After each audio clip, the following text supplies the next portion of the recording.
Hello everyone. आज हम लोग एलसीएम एचसीएफ के बारे में पढ़ेंगे। देखिए, आजकल जितना भी ऑनलाइन कॉम्पिटिटिव एग्जाम हो रहा है उसमें एलसीएम एचसीएफ चैप्टर से एक या दो क्वेश्चन पूछता ही है। अगर हम लोग पिछला एग्जाम के बारे में बात करें जो रेलवे एनटीपीसी सीबीटी 1 का हुआ था, उसमें प्रत्येक शिफ्ट में एलसीएम एचसीएफ से एक या दो क्वेश्चन पूछा था। तो आइए हम लोग देख लेते हैं कि एलसीएम एचसीएफ को करने का सही अप्रोच क्या है। देखिए, एलसीएम एचसीएफ कैसे निकाला जाए उसके पहले हम लोग एलसीएम एचसीएफ का डेफिनेशन को थोड़ा समझ लेते हैं, उसके बाद हम लोग क्वेश्चन पे आएंगे। अगर हम एलसीएम के बारे में बात करें तो एलसीएम का फुल फॉर्म क्या होता है? Least common multiple.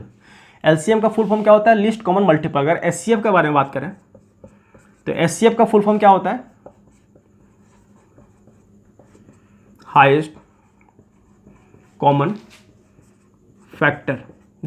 अब देखिए, अगर हमको एलसीएम और एचसीएफ का डेफिनेशन को समझना है तो हम लोग एक एग्जांपल से समझते हैं कि एलसीएम और एचसीएफ का डेफिनेशन क्या है। उसके बाद हम लोग इसको क्वेश्चन को सॉल्व करेंगे। अगर एक एग्जांपल से समझें तो दो संख्या ले लेते हैं 8 और 12, और अगर हमको पूछे कि इसका एलसीएम क्या है तो हम लोग इसको क्या डेफिनेशन से समझेंगे कि देखिए, एलसीएम का मतलब होता है लीस्ट कॉमन मल्टीपल, मतलब वह छोटी से छोटी संख्या जिसको ये दोनों संख्या डिवाइड कर दे, मतलब विभाजित कर दे। तो वह कौन सा संख्या होगा जिसको ये दोनों संख्या डिवाइड कर देगा? तो वह होगा 24, 48 और भी बहुत सारा है 72। तो इसमें अगर हम लोग एक एक करके चेक करते हैं तो 24 को 8 और 12 दोनों डिवाइड कर रहा है, 48 को भी 8 और 12 दोनों डिवाइड कर रहा है, और 72 को भी 8 और 12 दोनों डिवाइड कर रहा है। लेकिन हमको यहाँ पे क्या बोल रहा है? लीस्ट बोल रहा है, यानी कि सबसे छोटी से छोटी संख्या,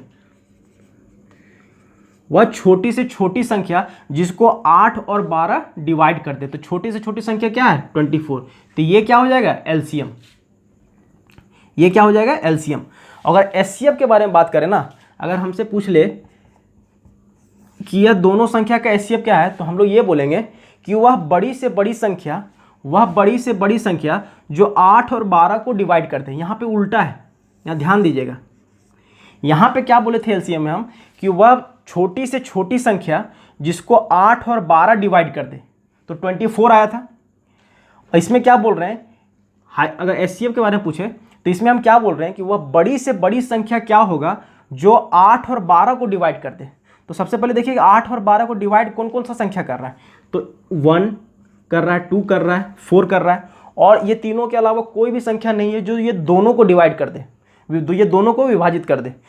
तो इसमें क्या बोल रहा है? वह बड़ी से बड़ी संख्या, वह बड़ी से बड़ी संख्या कौन होगा जो 8 और 12 को डिवाइड कर दे। तो 4 सबसे बड़ा है, तो 4 एचसीएफ हो जाएगा। तो आप लोग को इसका डेफिनेशन समझ में आ गया होगा। अगर एलसीएम का डेफिनेशन के बारे में बात करें तो एलसीएम का डेफिनेशन वह है कि वह छोटी से छोटी संख्या क्या होगा जिसको ये दोनों संख्या उसको डिवाइड कर दे। और अगर एचसीएफ के बारे में बात करें तो वह बड़ी से बड़ी संख्या क्या होगा जो ये दोनों संख्या को डिवाइड कर दे। तो अब हमको लगता है कि आपको एलसीएम और एचसीएफ में आपको डिफरेंस समझ में आ गया होगा। अब हम लोग एलसीएम और एचसीएफ को निकालने का जो सही अप्रोच है उसके बारे में हम लोग समझ लेते हैं। देखिए, अब हम लोग एलसीएम और एचसीएफ को एक एक करके पढ़ेंगे। पहले हम लोग एलसीएम को देख लेते हैं कि इसका निकालने का सही अप्रोच क्या है। अगर हम लोग एलसीएम को पहले देखें, एक एग्जाम्पल ले लेते हैं, जैसे 16 और 24 है। इसका जो निकालने का जो कॉमन तरीका है उसके बारे में पहले देख लेते हैं हम लोग। जैसे इसका अगर एलसीएम पूछ ले तो इसका एलसीएम निकालने का जो कॉमन तरीका है, 16 और 24 को पहले हम लोग ऐसे लिखेंगे, फिर 2 से डिवाइड करेंगे, 8 12, फिर 2 से देंगे 4 6, फिर 2 से देंगे 2 3, फिर 2 से देंगे 1 3, फिर 3 से देंगे 1 और 1। अब इसका अगर हम लोग को एलसीएम लिखना रहे तो क्या लिखेंगे? 2 गुने 2 गुने 2 गुने 2 गुने 3। तो इसका एलसीएम क्या निकल कर के आ जाएगा? 2 दूना 4 दूना 8 दूना 16 तिया 48, 48 इसका एलसीएम हो जाएगा। लेकिन हम लोग को ऐसे नहीं करना है।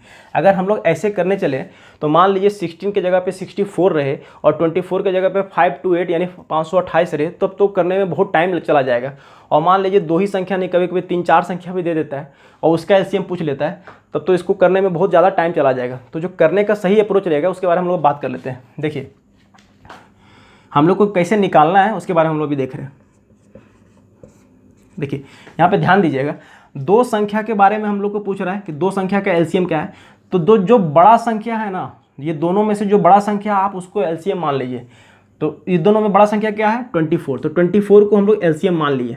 अब इसमें वो संख्या गुना करना है जो 16 में है लेकिन 24 में नहीं है, तो हम लोग देख लेते हैं कि 16 में क्या है 24 में क्या है। 16 में पूछे कि क्या है तो 8 इंटू 2 है, अगर 24 में पूछे कि क्या है तो 8 इंटू 3 है, तो 16 में एक एक्स्ट्रा 2 है जो 24 में नहीं है, तो यहाँ पे 2 से गुना कर देंगे तो ये 48 निकल करके आ जाएगा इसका एलसीएम। तो ये निकालने का तरीका सबसे बेस्ट है, अगर आप इसको सीख लेते हैं ना तो ये बहुत ही जल्दी निकल करके आएगा, और कितना भी बड़ा बड़ा संख्या हो तो आपको इससे बहुत ही आसान है और बहुत ही कम समय में आप इसको सॉल्व कर सकते हैं। तो एक और एग्जांपल ले लेते हैं, उससे आपको ज़्यादा अच्छा से समझ में आएगा। जैसे 15 और 25, अगर इसका एलसीएम निकालना रहे तो हम लोग कैसे निकालेंगे, हम क्या बोले थे कि ये दोनों में से जो बड़ा संख्या है ना उसको हम लोग एलसीएम मान लेंगे, तो 25 को एलसीएम मान लें। अब इसमें क्या गुना करना है, इसमें जो संख्या है इसमें जो नहीं है, 15 में वैसा संख्या क्या है जो 25 में नहीं है, तो देखिए 15 में क्या है 5 इंटू 3, इसमें क्या है 5 इंटू 5, मतलब इसमें एक 3 है जो इसमें नहीं है, तो 3 से गुना कर दीजिए, तो 75 इसका निकल करके क्या आ गया एलसीएम। तो ये तरीका सबसे बढ़िया है। हम लोग कुछ और एग्जांपल ले लेते हैं, उससे आपको ज़्यादा क्लियर समझ में आए। एक और एग्जांपल अगर हम लोग ले लिए 56 और 64, अब अगर इसका एलसीएम हम लोग को निकालना रहे तो क्या करना होगा, देखिए अगर एलसीएम पूछे इसका तो हम क्या बोले थे कि अगर ये दो संख्या का है एलसीएम निकालना है तो हम लोग को सबसे बड़ा संख्या को एलसीएम मान लेना है, तो 64 को एलसीएम मान लिए। अब इसमें क्या वैसा संख्या नहीं है जो 56 में है, वैसा संख्या को इसमें गुना कर देना। देखिए 56 में क्या है 7 इंटू 8 है, इसमें 7 इंटू 8 है, और इसमें क्या है 8 इंटू 8 है, तो इसमें 7 है इसमें 7 नहीं है, तो इसमें 7 से गुना कर दीजिएगा, ये क्या निकल कर आ जाएगा 448। ये इसका क्या हो गया एलसीएम हो गया। एक और एग्जांपल ले लेते हैं, देखिए इस एग्जांपल में अगर बात करें तो 63 और 77 का अगर हमको एलसीएम पूछे तो हम लोग क्या करना होगा, सबसे पहले जो बड़ा संख्या है उसको हम लोग को एलसीएम मान लेना होगा, और इसमें क्या गुना करना होगा, जो इसमें है लेकिन इसमें नहीं है वो संख्या से गुना करना होगा। तो इसमें क्या है जो इसमें नहीं है, तो इसमें क्या है 11 इंटू 7, और इसमें क्या है 7 इंटू 9, तो इसमें 9 है इसमें नहीं है, तो इसमें 9 से गुना कर देना होगा। 693 इसका क्या हो जाएगा, इसका एलसीएम हो जाएगा। और भी कुछ एग्जांपल ले लेते हैं, उससे हम लोग को एलसीएम क्लियर हो जाएगा। एक और एग्जांपल ले लेते हैं,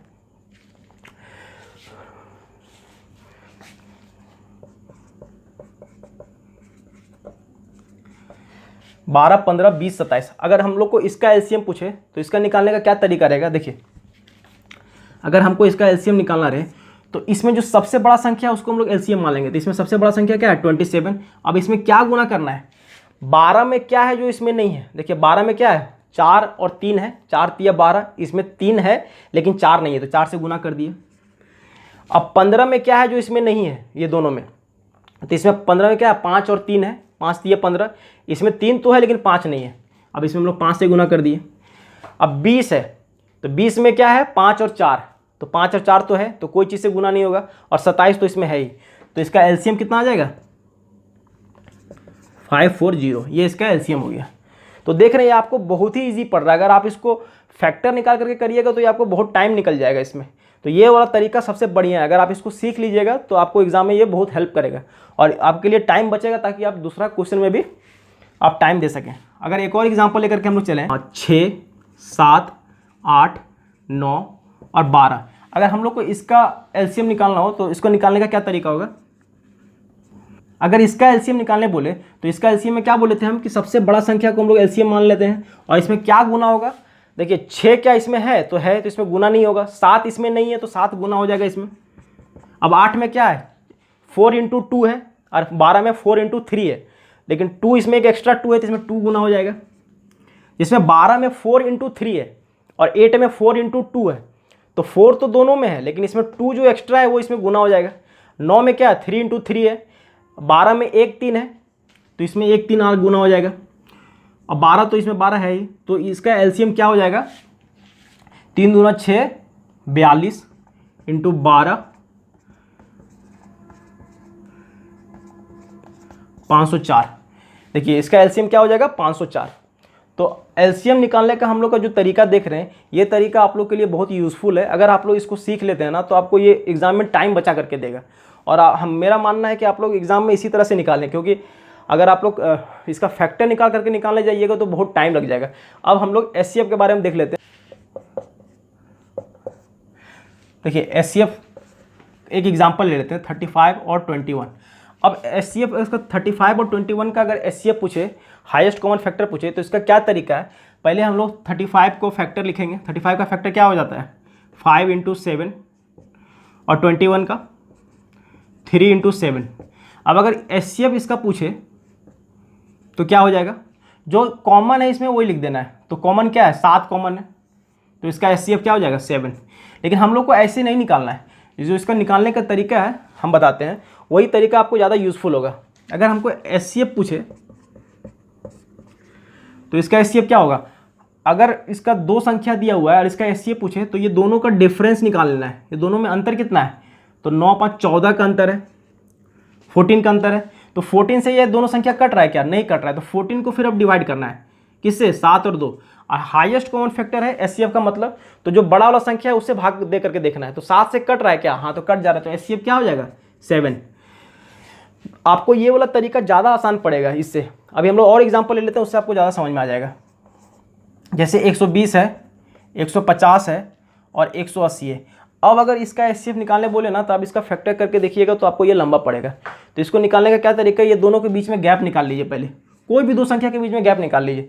तो कितना का गैप है, 30 का गैप है। अब 30 से डिवाइड करके देखिए, इसमें कट रहा है तो यहाँ ये कट रहा है, ये भी कट रहा है, ये भी कट रहा है, तो यही क्या हो जाएगा, आपका एचसीएफ हो जाएगा।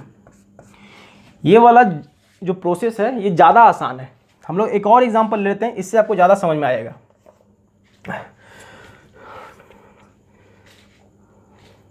जैसे 108, 288, 360। अब अगर इसका आप एचसीएफ निकालने जाइएगा इस प्रोसेस से, तो आपको काफ़ी समय लग जाएगा। तो इसको निकालने का क्या तरीका है, देखिए हम लोग को गैप निकालना है कोई भी 2 संख्या में। अब कोशिश करना है उस 2 संख्या का गैप निकालना है जिसका गैप थोड़ा कम हो। जैसे 108 और 288 के बीच में गैप ज़्यादा है, लेकिन 288 और 360 के बीच में गैप कम है। तो कितने का गैप है इसमें, 72 का। तो क्या 72 ये इसको काट रहा है क्या, नहीं काट रहा है। तो 72 को फिर से फैक्टर करिएगा 36 और 2 से। तो हम लोग को बड़ा संख्या, इसमें भी बड़ा संख्या लिए थे, 7 से काट के चेक किए थे, इसमें भी बड़ा संख्या से चेक करना है, 36 से चेक करना है। क्यों चेक करना है 36 से, क्योंकि एचसीएफ का फुल फॉर्म होता है हाईएस्ट कॉमन फैक्टर, इसलिए हम लोग बड़ा संख्या से चेक करेंगे। 36 इसको काट रहा है क्या, हाँ काट दे रहा है। कितना से काट दे रहा है, 3 बार में। और 36 इसको काट रहा है क्या, हाँ इसको भी काट दे रहा है, इसको भी काट दे रहा है। तो 36 क्या हो जाएगा, एचसीएफ हो जाएगा।